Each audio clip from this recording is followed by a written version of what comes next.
Bienvenidos al día después del fin del mundo.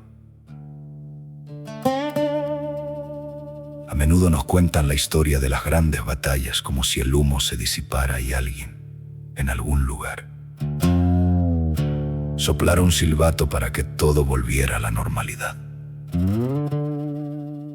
Pero en el año 1177 antes de nuestra era, cuando las cenizas de Ugarit terminaron de enfriarse, lo que quedó no fue una victoria, fue una resaca de 3 siglos.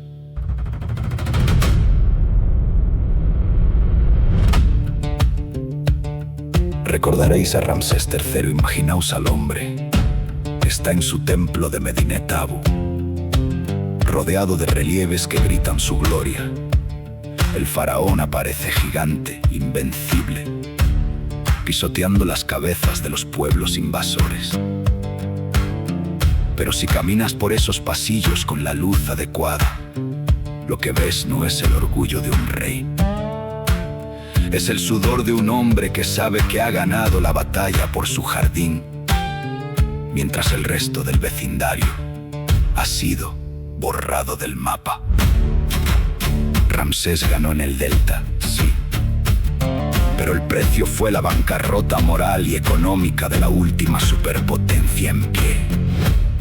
Imaginaos la soledad de este hombre. Sus hermanos de Hatti ya no responden a los correos.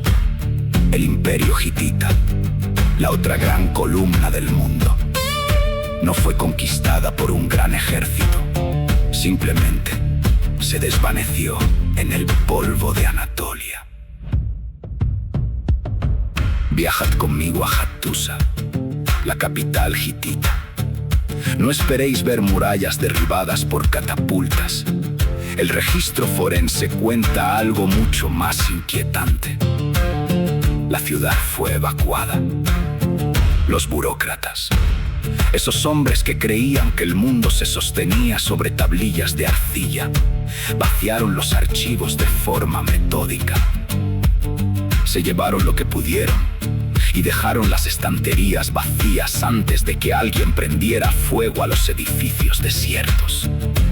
Imaginad a ese último funcionario cerrando la puerta de un imperio que duró 500 años, sabiendo que ya no hay un lugar a donde ir, porque la megasequía ha convertido la tierra en hierro.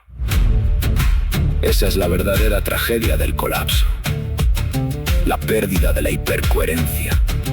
Los reinos del bronce eran tan dependientes los unos de los otros que, cuando Hatti cayó, Ugarit quedó desguarnecida. Y cuando Ugarit ardió, el comercio de estaño murió. Es un efecto dominó que no entiende de fronteras. El oponente no eran los pueblos del mar. El oponente era un sistema demasiado complejo que olvidó cómo ser sencillo. Hoy creéis que vuestra red es eterna, pero recordad a Murapi, el joven rey de Ugarit, mirando las naves en el horizonte, escribiendo cartas de auxilio que nadie recibiría jamás. Él también pensaba que el sistema era demasiado grande para caer. Pero el sistema ya había decidido que él era prescindible.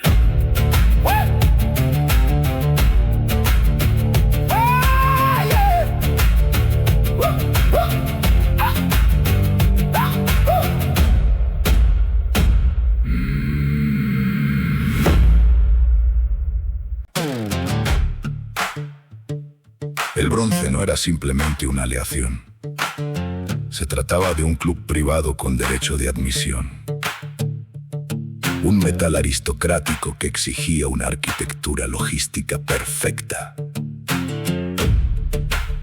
Si observamos por un momento el tablero, comprendemos la escala de este mundo. Para que un soldado en Micenas tuviera una espada, el estaño de Afganistán y el cobre de Chipre debían encontrarse en un taller del Egeo, tras cruzar miles de kilómetros de mar incierto. El Mediterráneo del 1200 antes de nuestra era era una red globalizada, vibrante y terriblemente frágil. Los registros indican lo que ocurre cuando el cristal se rompe. Cuando las rutas colapsaron, el club cerró sus puertas por falta de suministros. No hubo avisos previos, simplemente los barcos dejaron de llegar. Fue entonces cuando la desesperación inventó una nueva era.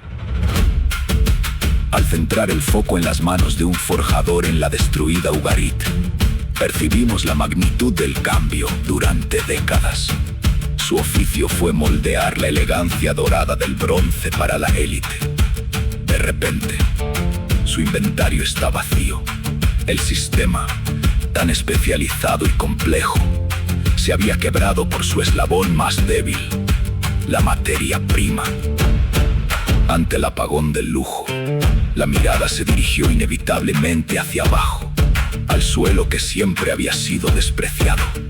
El hierro siempre estuvo allí, bajo los pies de los campesinos, pero era un mineral tosco y difícil de domar. Fundir hierro no requería tratados comerciales lejanos, requería carbón y, sobre todo, la urgencia de no morir.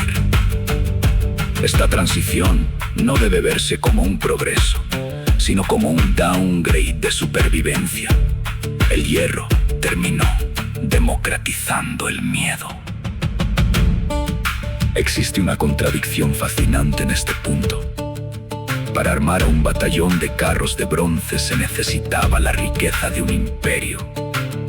Para armar una turba con hojas de hierro, solo se necesitaba una fragua en un callejón oscuro.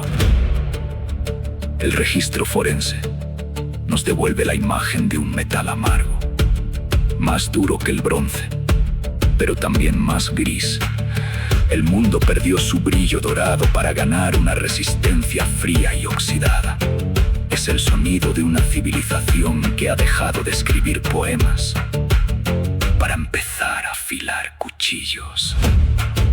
En los archivos cero, el hierro es el símbolo del reinicio, una costura tosca que cerró la herida del colapso, pero que dejó una cicatriz de 3 siglos. El sistema aprendió que la complejidad es una debilidad si no tienes un plan B, y ese plan B siempre ha tenido sabor a óxido.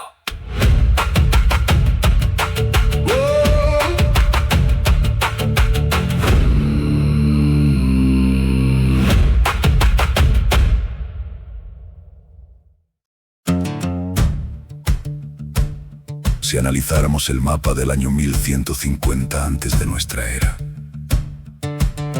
se percibiría un silencio absoluto emanando desde el Egeo. Lo más aterrador de este archivo no es la muerte de los hombres, sino la muerte de las ideas. En los estratos de Micenas y Pilos, la evidencia es muda. Durante siglos, la administración palatina había operado bajo el lineal B, un software administrativo complejo que registraba cada gramo de grano y cada lingote de metal. Si pudiéramos caminar entre los escombros de esos palacios incendiados, distinguiríamos que no solo ardieron los techos, ardió la capacidad de escribir el propio nombre en una sola generación. El conocimiento se evaporó. Se pasaría de ser un ciudadano bajo una ley escrita a ser un superviviente bajo el peso del mito.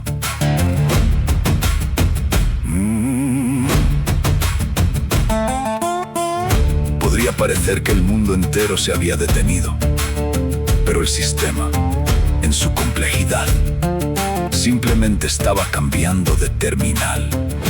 Mientras Grecia olvidaba cómo leer, en el otro lado del tablero se activarían nodos que la historia oficial suele dejar en la periferia.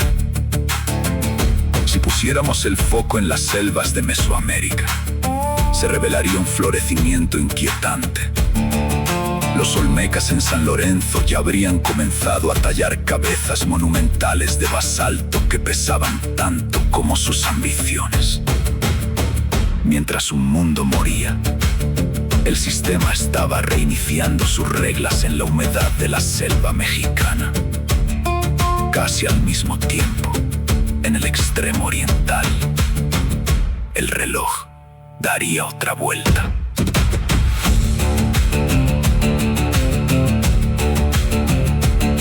La dinastía Zhou derrocaría a los Shang, formulando la doctrina del mandato del cielo. Una jugada maestra.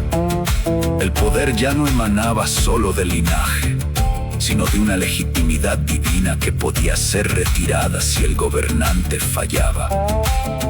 Una costura política nueva, más flexible, más resistente. El colapso del bronce no fue un evento lineal, sino una transición hacia un nivel inferior de integración en unos sitios, para permitir saltos evolutivos en otros. El sistema es antifrágil. Se alimenta del desorden para fortalecer nuevos nodos. La historia no es una línea recta, es una red de distribución.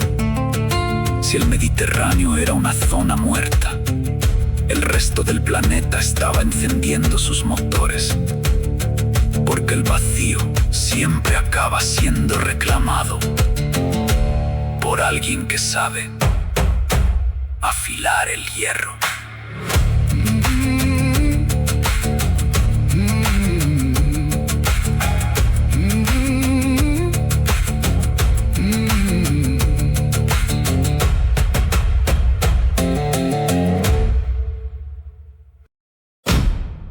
Soy Zero. El colapso del bronce no fue un evento lineal. Fue el reinicio del sistema. Hasta aquí la primera parte de nuestra auditoría sobre cenizas y hierro. Pero no os equivoquéis. Que las ciudades hayan ardido es solo el prólogo. Un final es solo el negativo de un nuevo principio. Mientras termino de procesar los siguientes bloques del archivo, preparaos para lo que viene. En la próxima entrega, desclasificaremos la máquina de Asur y el legado de aquellos que aprendieron a alimentarse del caos. Los antifrágiles. Lanzar contenido sin estrategias como lanzar un dardo a ciegas en una habitación a oscuras. Si no queréis que vuestra red caiga antes de encontrar respuestas, aseguraos de estar en el sistema. Suscribíos a The Zero Nexus, activad la campana y seguid el rastro en todas nuestras plataformas. Consideradlo vuestro sistema de alerta temprana.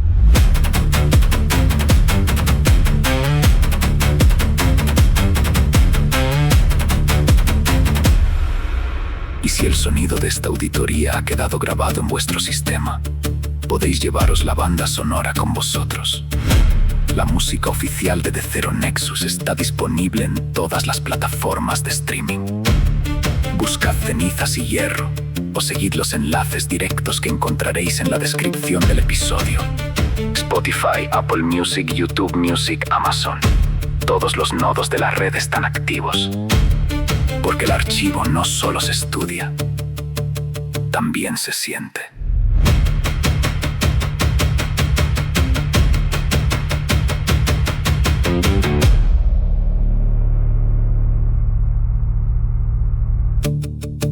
La red siempre está abierta para los que saben mirar.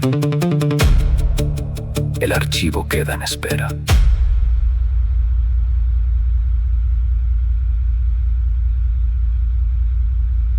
Fin del informe.